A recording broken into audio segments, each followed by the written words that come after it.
Menteri PUPR Basuki Hadimulyono kembali datang ke IKN meninjau langsung progres pembangunannya beberapa titik lokasi. Menteri Basuki ingin memastikan pembangunan infrastruktur berjalan lancar di IKN, mengingat perhelatan upacara HUT ke-79 RI semakin dekat. Kementerian PUPR mendorong agar pembangunan bisa selesai tepat waktu, mengingat ada beberapa infrastruktur yang harus segera fungsional pada Agustus nanti. Dan saudara, informasi selengkapnya kita akan bergabung dengan jurnalis Kompas TV Renata Panggalo di kantor Otorita IKN Balikpapan, Kalimantan Timur. Selamat siang Renata, sudah sejauh mana progres pembangunan IKN saat ini dan apakah pertengahan Juli ini pasokan air dan listrik sudah terpenuhi di IKN? Ya, selamat siang Jihan dan juga saudara, kabarnya demikian. Kalau air dan juga listrik ini rencananya sudah bisa terdistribusi di IKN. Hal ini juga merujuk pada pernyataan dari Menteri PUPR sekaligus PLT Badan Otorita IKN Basuki Hadimulyono yang memastikan untuk infrastruktur baik itu listrik dan air sudah bisa tersedia di bulan Juli. Nah, sekarang untuk infrastruktur air misalnya ini masih dalam tahap pemantauan. Jadi pihak PUPR ini memang beberapa hari ini sudah melakukan tahap pemantauan atau commissioning test. Nah, untuk commissioning test pertama ini ada di tanggal 10 Juli yang lalu, yang dimana ini juga dipantau langsung oleh Satgas Pelaksanaan Pembangunan Infrastruktur IKN PUPR, Danis Hidayat Sumadilaga, yang langsung meninjau begitu ya proses bagaimana kemudian commissioning test atau pemantauan pasokan air ini berlangsung di instalasi pengolahan air bersih di Sepaku Nusantara, Kalimantan Timur. Memang untuk tahap pertama ini merupakan dry pumping, jadi belum ada air yang mengairi pompanya tersebut. Namun untuk tahap kedua yang direncanakan dilakukan pada hari ini tanggal 15 Juli ini masih menunggu kabar dari pihak otorita maupun pihak PUPR ini kapan kemudian dilakukan. Kalau kita merujuk pada tahap pertama atau tahap 1 ini dilakukan pada dini hari.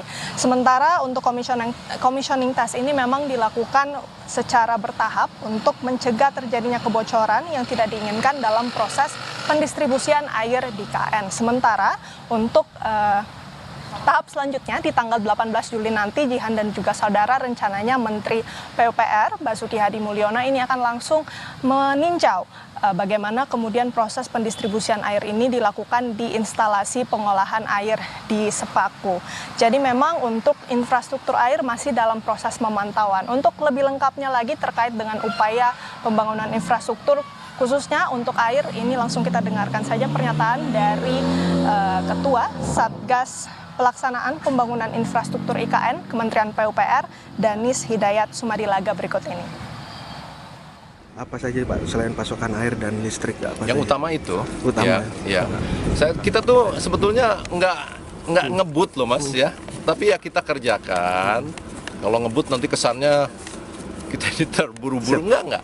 Kita bekerja secara sistem, berdasarkan kontrak, berdasarkan rencana, tidak ada yang dipaksakan. Iya, Jihan dan juga saudara, mengutip apa yang disampaikan oleh Danis Hidayat Sumadilaga selaku Ketua Satgas Pelaksanaan Pembangunan Infrastruktur IKN, memang untuk pembangunan ini dilakukan dengan prinsip kehati-hatian, kemudian juga dikerjakan dengan sistem dan rencana dan tidak terburu-buru ataupun dikebut. Namun memang ada sejumlah infrastruktur yang tentunya lagi sedang diupayakan oleh pihak otorita dan juga pihak PUPR untuk bagaimana kemudian bisa mengakomodasi jelang upacara peringatan Hari Ulang Tahun ke-79 Kemerdekaan Republik Indonesia. Untuk infrastruktur air tadi sudah saya jelaskan, Jihan. Selanjutnya untuk infrastruktur listrik. Kalau berdasarkan keterangan dari Menteri PUPR Basuki Hadimulyono, memang untuk listrik ini sudah tersedia. Ini sudah disediakan melalui pembangkit listrik tenaga surya yang sudah dibangun di IKN dengan kapasitas 10 MW. Namun memang masih ada beberapa yang masih dikejar, misalnya untuk yang berkapasitas ataupun daya 40 MW lagi. Dan juga tentu yang paling dinanti ini adalah terkait dengan lapangan upacara, kemudian kantor Istana Presiden. Ini yang masih terus diupayakan oleh pihak IKN maupun juga dari pihak PUPR. Jihan. Baik, terima kasih atas laporan Anda jurnalis Kompas TV, Renata Panggalo dari Kantor Otorita IKN Balikpapan, Kalimantan Timur. Selamat bertugas kembali.